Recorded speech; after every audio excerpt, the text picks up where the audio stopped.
Welcome back, friends. Happy New Year. Welcome back to the Corbett Report. I am James Corbett of CorbettReport.com.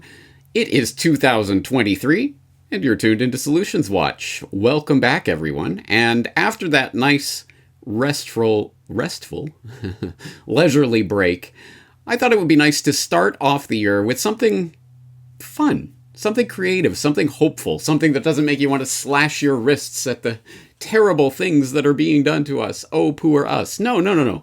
Of course, Solutions Watch is about the things that you can do to change your life and to change the world for the better, things that you can do to empower yourself, things that you can do to flip the script, change the narrative, take control back into your own hands. So let's do precisely that. And I want to highlight an interesting, fun little idea that came via Vinny Caggiano, of course, my guitar teacher, my co-host of the Bandwidth Kaleidoscope Ears vodcast that we do, examining Beatles music theory, usually on a monthly basis. I hope we get one out this month.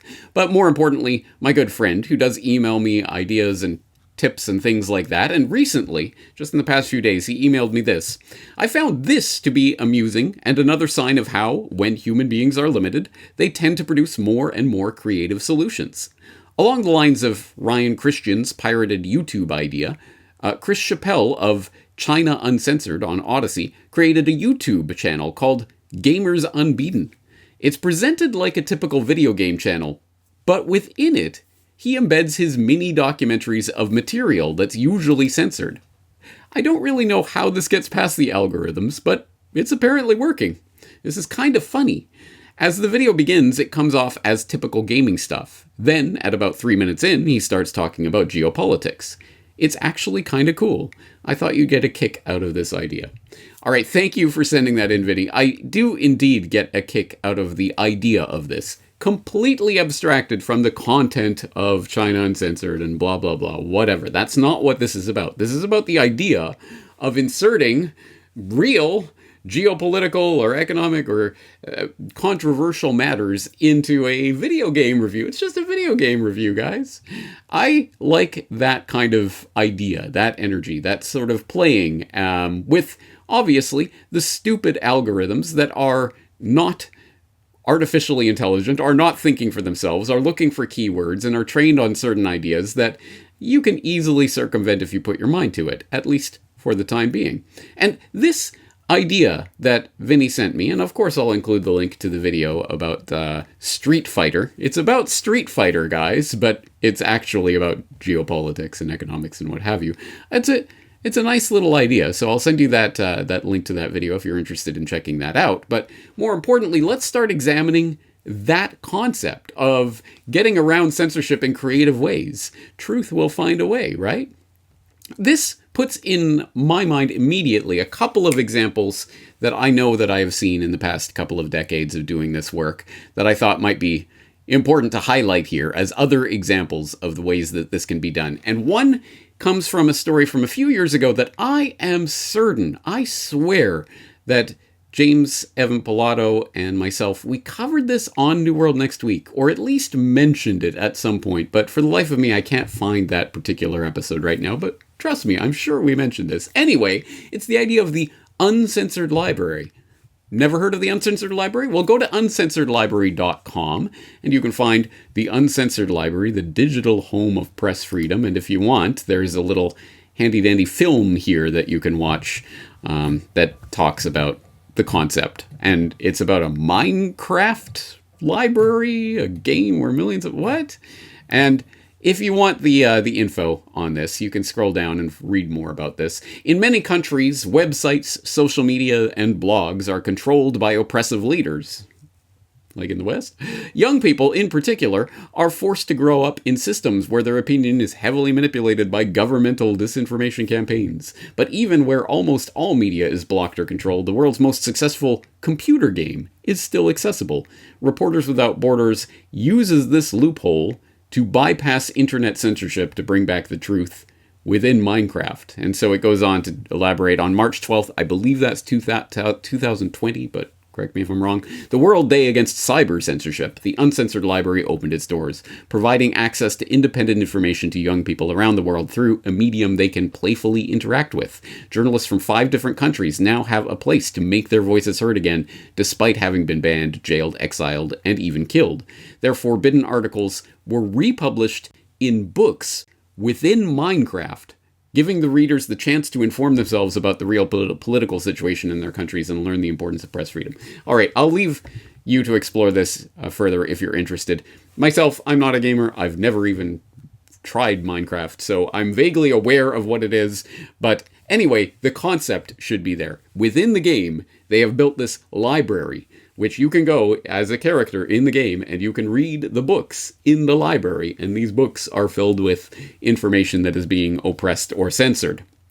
Now, once again, let's stress this for the heart of thinking. This is not about Reporters Without Borders. It is not about what particular things they think are being censored and by whom and what they have chosen to put up on a pedestal. Obviously, I'm going to assume they're not standing up for people speaking out against the COVID scamdemic and things like that.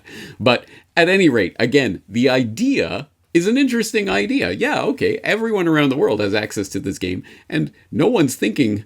The censors aren't particularly looking at, in this game, we're going to censor this game because within it there's a virtual library that you can read that might have uncensored information. Now that idea is out in the open, now, of course, that is something that I'm sure various governmental authorities are looking at and are finding ways to try to circumvent. But the point is, this is an arms race, and it's a constant thing, and it will never end, and it will always be a game of cat and mouse. But the mouse can always find corners to scurry into, can always find ways around, as they go on to say on the Uncensored Library website, the hashtag truth finds a way. And again, whatever Reporters Without Borders thinks is the truth. At any rate, that is a nice concept that I will appropriate for my own purposes. Yes, truth finds a way, and there are creative and fun ways to deal with this.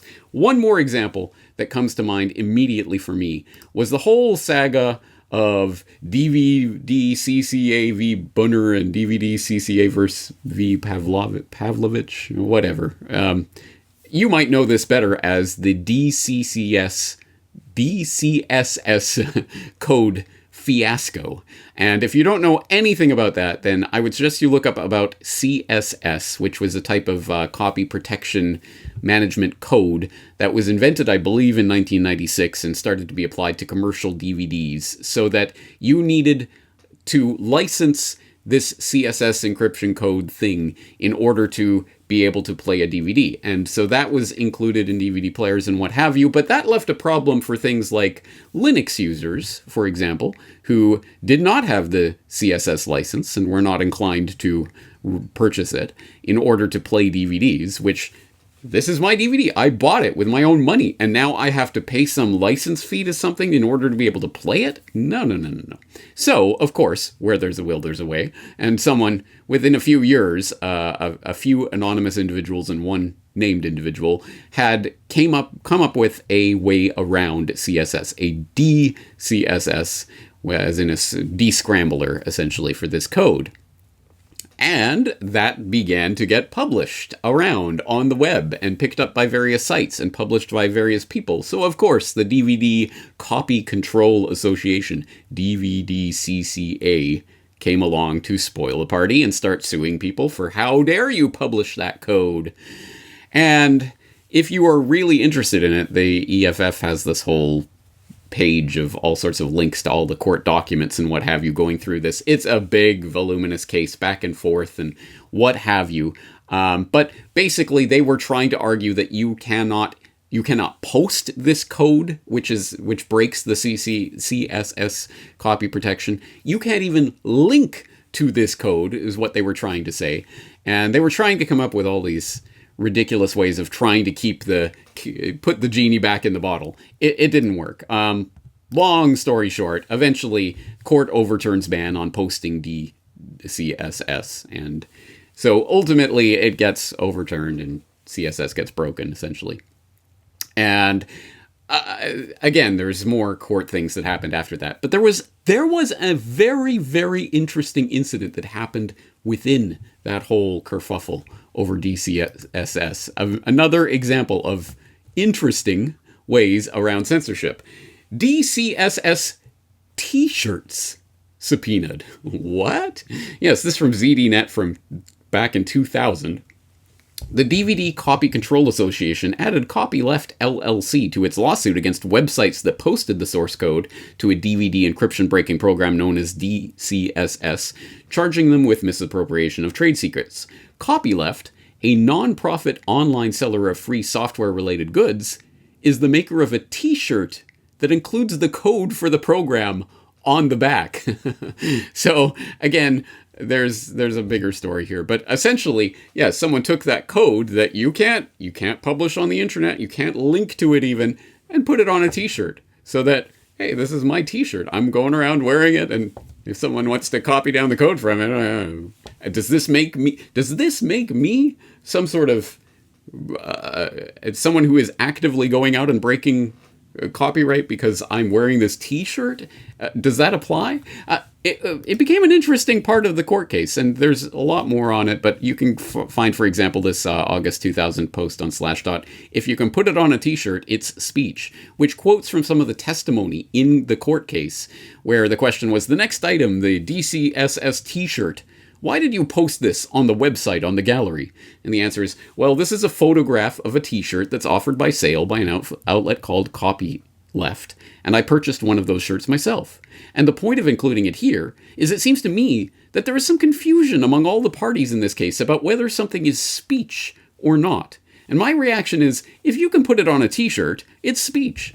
And so the point of showing the t-shirt was to illustrate that and also to raise the question, if this t-shirt itself would have to be prohibited, then I wonder what would happen to me if I wore the shirt in public. Wearing the shirt in public could perhaps be interpreted as engaging in trafficking, a circumvention device. So if one really wants to afford the plaintiffs the protection that they seek, I think I would only be able to wear my shirt in the privacy of my own home and must not go outdoors with it.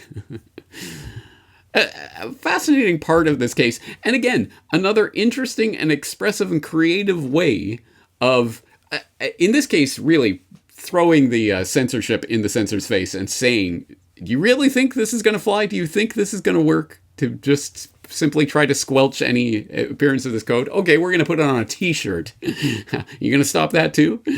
Anyway, again, take from these examples, not the specifics of any of these particular organizations or what they're talking about, but the overall idea of fun and creative ways of getting around censorship. I think there are some probably more examples that you could point to, and I'd be very interested. Corbett Report members, please log into CorbettReport.com and leave those examples in the comment section at CorbettReport.com. I'd be interested to see them and to hear about them.